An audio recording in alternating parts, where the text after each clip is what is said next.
Halo semuanya, saya Raya Sarehanispina dari kelas X5 absen 28 akan menjelaskan tugas sejarah saya tentang diakronik dan kronik. Untuk diakroniknya, saya memakai cerita Gerakan 30 September PKI. Kronologinya, pada 30 September 1965, PKI di bawah pimpinan Natkul Untung melakukan penculikan terhadap para petinggi PKI yang dianggap sebagai Dewan Jenderal yang akan menggulingkan kekuasaan Soekarno.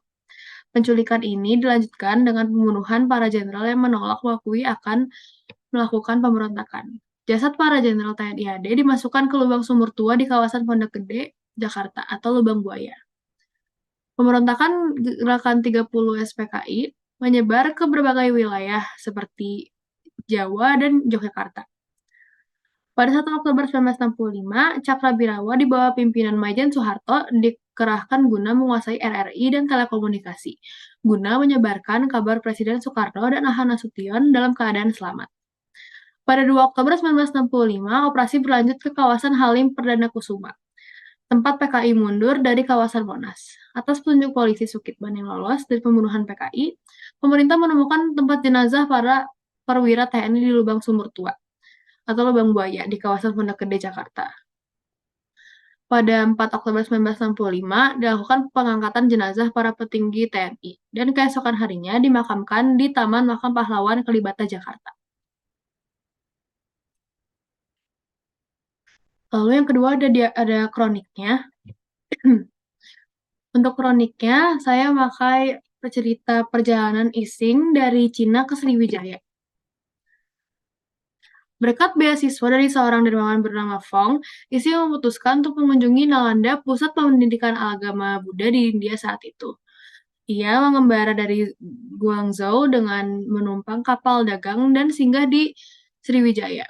Kunjungan pertamanya, dia menghabiskan 6 bulan di Sriwijaya untuk belajar bahasa Sanskerta dan Melayu. Setelah itu, dia tiba di pantai timur India. Dan dia belajar di India tentang agama Buddha selama 11 tahun.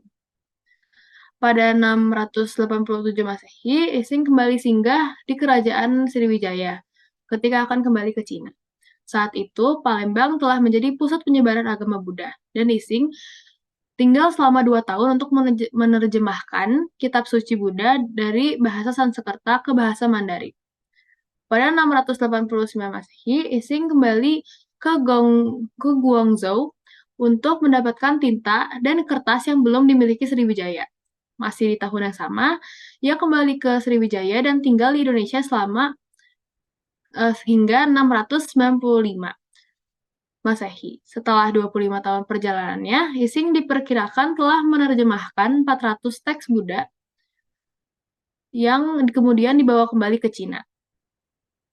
Begitulah peran Ising dalam penyebarluasan ajaran agama Buddha, yaitu dengan cara menerjemahkan kitab.